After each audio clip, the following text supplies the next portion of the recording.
bersih. Lah kapan bersih? Ya sholat niki ibarat yang bersih. Misalnya apa? Punya pakaian kotor ya, mau digunakan tapi kok jenengan orang ngumbah-ngumbah, ya kapan resik ya kan? Ya jadi bisanya resik ya digumbah niku wau. Lah karo wong ya kayak gue, rumangsa kotor, rumangsa banyak dosanya, ya justru sholat supaya bersih gitu. Monggo Bang gitu misalnya, tapi ya yang dengan cara yang halus, nanti dikirane Allah bocah cilik kok ngajari itu enggak, tapi ya santai aja terus guyu haha niku ning cara kula lho Bang, cara jenengan taduko misalnya begitu ya. Jadi ada trik-trik tertentu supaya audien face to face atau audien yang kita temui empat mata langsung cuma 2 orang misalnya, itu dengan supaya jangan tersinggung bagaimana gitu ya. Oke, nah itu adalah metode-metode dakwah yang sudah saya sebutkan, ternyata banyak sekali kan. Nah itu sampean harus tahu, nanti jangan-jangan tidak tahu. Nah ini kuliah terakhir yang melalui face to face dengan saya, yang ketemu langsung meskipun cuma lewat Google Meet, maka saya ulangi lagi dan besok mau keluar ya. Jadi di UAS itu mau keluar tentang metode dakwah, tentang materi dakwah, tentang media dakwah yang saya sampaikan ini. Nah, kemudian sekarang kelebihan dan kelemahan beberapa metode dakwah. Kalau saya sampaikan semuanya kayaknya nggak nyampe, karena tadi yang saya sebutkan ada 8 ya, bahkan 10 metode dakwah. Maka paling enggak saya sampaikan beberapa sampai sampai setengah 3 nanti. Karena setengah 3 sampai setengah 4 kan sejarah dakwah ya, dan juga sejarah kebudayaan Islam kan gitu ya. Oke, sampean dengarkan dengan baik-baik karena besok di UAS keluar, dan tentu saja bisa diimplementasikan dalam kehidupan bermasyarakat ketika Anda berdakwah ya. Sekarang ceramah ya, metode ceramah atau sering disebut dengan telling methods ya, atau metode dengan menyampaikan perkataan atau dengan cerita ya, lecturing methods di situ. Maka di sini ada beberapa tahap cara penyampaiannya, yaitu apa? Pertama tahap pembukaan, kedua isi, ketiga penutup. Nah, dalam pembukaan ini nggak usah lama-lama, paling berapa detik dengan menyampaikan mukadimah. Nah, ini yang lama adalah ketika tahap penyampaian materi. Penyampaian materi pun yang bagus adalah sistematis. Artinya apa? Dijelaskan dulu yang lebih umum, kemudian yang lebih spesifik, yang lebih inti. Misalnya apa? Ketika kita ceramah Isra Mi'raj misalnya ya, di situ Anda menyampaikan mukadimah, nggak usah panjang lebar, sedikit saja karena nanti habis waktunya untuk mukadimah. Nah, setelah itu baru menyampaikan mengapa Isra Mi'raj ya, perlu. Yang kedua misalnya disampaikan juga apa hikmah Isra Mi'raj, atau definisi dulu, definisi Isra Mi'raj itu apa, terus kemudian hikmahnya apa. Nah, jangan lupa ketika menyampaikan materi dakwah atau ceramah ini, sampaikan juga dasar-dasarnya, yaitu ayat Al-Quran dan Al-Hadis yang berkaitan dengan ceramah kita ya. Isra Mi'raj dia cari ayat Al-Quran yang terkait dengan itu. Misalnya apa? Surat Al-Isra ayat 1 ya kan, A'udzubillahi minasyaitonirrajim, bismillahirrahmanirrahim, subhanalladzi asra bi'abdihi laila, dan seterusnya. Itu Anda sampaikan. Hadisnya apa ya kan. Nah, kalau misalnya ceramah kita supaya menarik, maka di situ kita menggunakan variasi atau kita sampaikan variasi. Variasinya apa? Melantunkan suara yang merdu. Misalnya apa?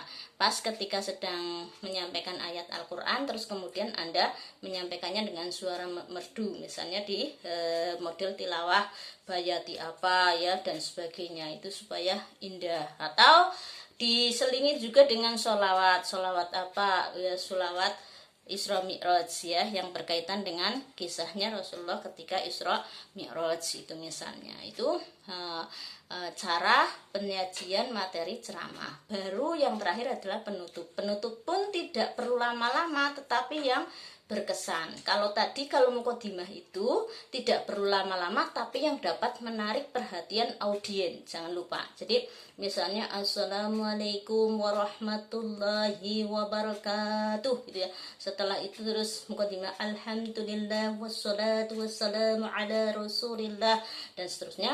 Terus setelah itu ngomong untuk menarik audien, Bu, ngerti ora? Miki aku nang dalan ya meh bayar peratakan ngene. Nah itu sebenarnya trik supaya audien kaget. Hah? Kenapa gitu ya? Jadi mereka yang sedang berisik, mereka yang sedang tidak fokus langsung fokus ke kita. Itu mukodimahnya ya. Nah nanti kalau di penutup pun begitu. Penutup supaya berkesan, supaya ingin mendengarkan ceramah Anda lagi, maka di tingkat penutup Anda menggunakan kata-kata yang berkesan, yang mudah diingat atau yang menarik. Misalnya apa pantun boleh ya. Misalnya apa namanya, Cilacap kawunganten ya kan, numpak perahu orna supire misalnya ya. Terus dan sebagainya dibikin supaya mereka menarik.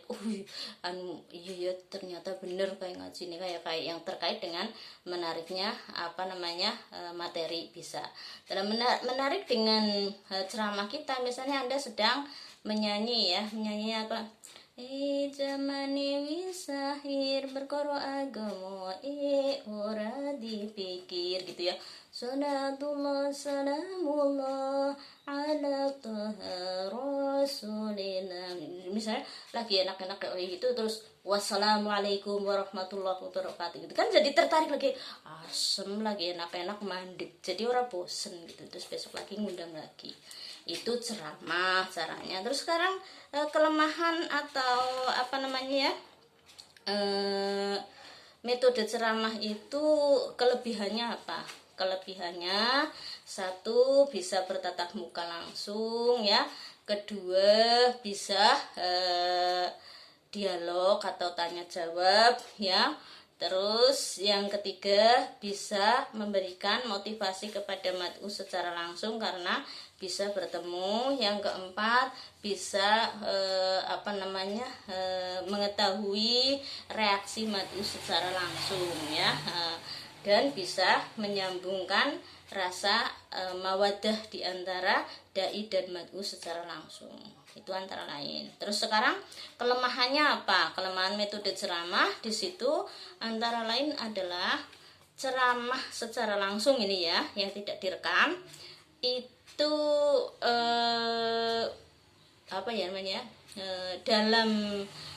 tidak bisa diulang ya. Artinya apa? Ketika wassalamualaikum mudun ya wis ora bisa diulang mening, karena itu adalah kata-kata tadi. Kalau tidak direkam ini ya, yang ceramah yang tadi saya bilang ceramah langsung. Nah, termasuk kelebihannya tadi kalau dengan metode ceramah langsung itu kan tadi langsung bisa bertemu dengan audien ya kan. Nah, terus kemudian kelemahan yang lainnya, metode ceramah itu biasanya memiliki kelemahan sering bertele-tele. Jadi dai yang tidak tahu metode dakwah terus ndopok gitu loh, ngalur ngidul dawa banget, mubeng-mubeng, materi ini orang kecandak. Itu kelemahan yang kedua. Kelemahan yang ketiga, sering tadi kan terlalu panjang lebar ya materinya. Yang ketiga, sering diulang-ulang ya. Artinya sering diulang-ulang apa? Yaitu terutama ini kalau yang rutinan. Raja benang dia ya kayak gue yang disampaikan. Nah ini kan diulang-ulang ya mad'u. Jadi mubadir waktunya kalau dilihat dari segi ini ya. Ngulangi baik kemudian cerita Kanjeng Nabi Isra Mi'raj yang maring dhuwur karena maring Masjidil Aqsa Masjidil Haram. Ini kalau dilihat dari sisi kelemahannya ya sekali lagi bukan dilihat dari segi ajaran Islam itu ya. Kalau yang terutama yang mendengarkan itu orang yang di luar Islam atau orang yang tidak suka ngaji. Kalau orang suka ngaji beda lagi, bukan diulang berkali-kali ya tetap nikmat, tetap mau mendengarkan kan gitu. Nah ini kelemahan yang ketiga ya. Terus yang selanjutnya, kelemahan yang selanjutnya, metode ceramah itu bisa menjadikan mad'u tidak kreatif, tidak cerdas ya, dan cenderung direndahkan. Karena apa? Yang bicara cuma dai-nya tok, yainya tok yang lagi di panggung, mad'u tidak ikut bicara ya. Nah, kemudian di sini yang kelima selanjutnya adalah mad'u dianggap yang lebih rendah dari dai, atau dai yang di panggung atau kiai yang sedang di panggung dianggap lebih pinter, dianggap yang segala-galanya. Karena apa ya, dia yang sedang punya panggung, sedang ceramah, padahal aslinya kan belum tentu. Kadang-kadang dai yang di atas panggung ngertine cuma jurmiyah, tapi kemudian di situ kiai yang mengundang justru Ustakan Alfiyah itu misalnya. Ini kelemahan, lagi bicara kelemahan ya. Kelebihannya tadi banyak ya. Nah, terus kemudian juga tidak yang dari matu ke dai, sering matu itu menganggap dai atau sering melemahkan juga untuk dai ya. Artinya apa, ketika dai anu kecletotok jane ora salah, kemudian audien nganggepnya wah kayak bodoh ya, salah sepisan anu kecletot diarani aja ngundang kayak mending lah ora pinter mungkin ngundang liyane. Itu salah satu beberapa kelemahan dan kelebihan metode ceramah. Sekarang misalnya metode tanya jawab atau metode diskusi dulu ya. Metode diskusi atau tanya jawab hampir mirip. Itu kelebihannya itu bisa berdialog langsung, yang pertama. Yang kedua, bisa mencerdaskan mat'u. Artinya apa? Mat'u itu bisa karena bertanya terus kemudian ada jawaban, maka ada kemungkinan meningkatkan ilmunya. Kalau ceramah kan enggak ada tanyanya, jadi enggak meningkatkan kecerdasan mat'u atau audien. Terus kemudian di situ juga kelebihannya ya bisa menyampaikan kebenaran yang lebih benar. Artinya apa? Ketika dari rumah misalnya tadi ada ada perbedaan pendapat tapi tidak bisa diselesaikan di rumah, lah di situ bisa ditanyakan. Contohnya apa? Sing siji ngeyel kunut, sing siji ngeyel ora kunut di rumah, padahal aku reang tok. Tapi ketika metode tanya jawab atau diskusi bisa disampaikan dengan baik kepada narasumber atau kepada dai. Sebenarnya yang benar gimana sih? Nah, makanya di situ bisa mendapatkan kebenaran yang lebih benar dan materi dakwah yang lebih luas karena diskusi atau tanya jawab, metode diskusi atau tanya jawab. Itu antara lain kelebihannya. Nah, sekarang kelemahannya juga sebaliknya. Karena di situ bebas bertanya jawab, berdialog, maka kemudian ada kemungkinan dai direndahkan, diremehkan dengan sengaja oleh audien atau oleh mad'u. Misalnya apa? Wah, dai ini anaknya nakal gitu. Kemudian audien sengaja mau menjatuhkan dai tersebut. Kemudian bertanya tentang anak yang nakal gimana itu, terus kalau anaknya tokoh gimana itu. Nah, itu jadi merendahkan derajat dai karena dialog yang ada pada pertemuan di tanya jawab atau diskusi ya. Nah, kemudian juga tidak hanya dari mad'u, sesama dai juga seperti itu. Misalnya apa? Dai-nya kok 3 atau lebih dari 2 ya. Kemudian di situ ada sesi dialog ya. Kemudian dai-nya yang ngundang itu nggak ngerti kalau 2 dai tersebut sebenarnya ya ada konflik pribadi ya. Masing-masing saingan di tingkat konflik mereka. Terus kemudian diundang, lah disitulah kemudian dai-nya untuk melemahkan dai yang lain menyinggung persoalan tersebut. Nah, ini juga akan merendahkan dai, tetapi yang dari narasumber lain atau dai lainnya. Itu kelemahan metode tanya jawab dan metode diskusi antara lain ya. Nah, terus kemudian metode yang selanjutnya saya lompati ya, saya 3 aja nanti karena sudah mau yang sesi kedua yang sejarah dakwah ya. Sekarang kelebihan metode perfilman atau metode infiltration methods atau metode sisipan, tetapi yang sisipannya disampaikan melalui film ya, atau melalui drama ya, atau sinetron ya.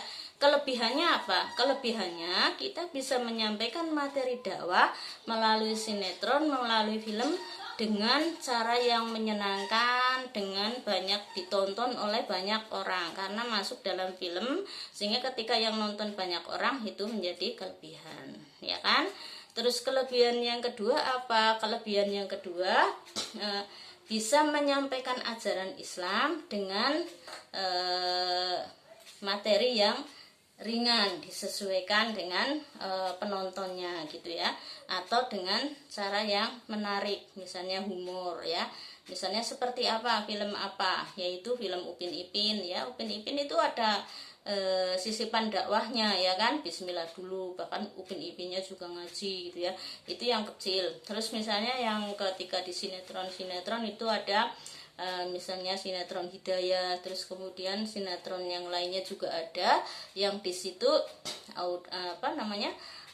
sinetronnya itu menggunakan busana muslim misalnya pemainnya, atau tidak menggunakan busana muslim tapi pemainnya di situ sholat, berdoa dengan cara-cara Islam. Itu namanya metode infiltration methods ya, menyisipkan metode menyisipkan ajaran dakwah kepada di dalam kegiatan lain atau lain, itu di TV, di film ya. Terus kelemahannya, nah ini kelemahannya antara lain yang pertama adalah dai-nya atau penulis skenarionya itu, atau pemainnya atau sutradaranya, pokoknya insan filmnya itu tidak memahami ajaran Islam ya. Contoh ya, sering banget kita dengar ya kan, nah pemain filmnya orang bisa maca Arab ya, orang bisa maca huruf Al-Quran, tiba-tiba kon main maca Al-Quran, lah itu kan salah ya kan, aladzina jadinya aladzina ya kan. Waduh, banyak sekali yang rusak gitu ya, karena salah mengucapkan, karena memang pemainnya tidak ngerti bahasa Arab, itu pemainnya. Penulis skenario juga begitu, orang ngerti ajaran Islam sing dheweke ngerti itu cuma dilihat dari sisi ilmunya dia atau menurut sudut pandangnya dia, tiba-tiba nulis film yang di situ menggambarkan kiai itu seperti dukun ya, tukang nyembur-nyembur tok, terus kemudian aura lillahi ta'ala tapi minta bantuan jin dan sebagainya. Enggak bener itu ya. Nah itu ada dulu di sinetron TV ya, dan saya memberikan masukan sampai 7 masukan, dan alhamdulillah sekarang film itu dibuang ya kan, maksudnya tidak ditayangkan lagi karena saya dengan tegas waktu itu SMS TV tersebut, karena itu tidak sesuai dengan ajaran Islam yang kita pahami ya. Terus ziarah kubur ya, ziarah kubur yang mereka lihat karena mereka tidak tahu, itu dianggap yang ziarah itu meminta kuburan atau menyembah kuburan. Nah kan orang ngerti, yang kita doakan itu yang di dalam kubur, bukan kita meminta pada kuburan. Dan kita ketika sholat di sana itu karena mungkin waktu sholatnya sudah mepet tapi nggak ada lokasi lain, atau di sana ada masjid, jadi tidak sholat di kuburan, itu tidak menyembah kuburan. Tapi mereka karena tidak tahu kemudian bikin film seperti itu supaya masyarakat yakin bahwa orang yang berziarah kubur itu musyrik, berdosa, kemudian bikin film seperti itu. Itu namanya penulis skenarionya dan sutradaranya tidak ngerti ajaran Islam dan tidak ngerti langsung para umat Islam yang berziarah kubur. Itu ya kelemahannya yang kedua. Terus yang kelemahan yang lainnya itu sering ya justru digunakan memang film tersebut untuk merusak Islam. Artinya apa? Pemainnya non muslim, nah otomatis kan orang ngerti Islam yang sesungguhnya, atau ajaran Islam disebut di situ melencengkan ya, seperti tadi ya. Contoh ya, saya itu sangat tidak setuju ada film Aladin gitu ya. Kenapa saya tidak setuju ya? Karena apa? Di situ meminta kepada jin, meminta pertolongan kepada jin. Lah ini bisa musyrik ini kalau nggak dimasukin kepada itu. Tapi kalau misalnya jinnya di situ digambarkan jin muslim, jinnya bismillahirrahmanirrahim. Ayo bos, saya bantu untuk naik ke atas pohon itu misalnya. itu nggak apa-apa. Tapi kalau sampai kemudian meminta tolongnya kepada jin, apalagi yang nonton anak kecil itu bisa berimajinasi ya, suatu saat dia akan seperti itu lah. Daripada mumet-mumet bingung-bingung jaluk sugih bae maring jin, kayak nonton film jin misalnya, film Aladin dan sebagainya, jangan ya. Itu antara lain kelemahan metode infiltrasi. Oke, saya sampaikan segitu dulu ya. Sudah ada 3 metode, kelemahan dan kelebihan metode ceramah, kelemahan dan kelebihan metode tanya jawab, kemudian kelemahan dan kelebihan metode diskusi. 4 berarti ya yang saya sampaikan, banyak sekali tapi ini sudah sore. Dan kelemahan dan kelebihan metode infiltrasi atau infiltration methods ya.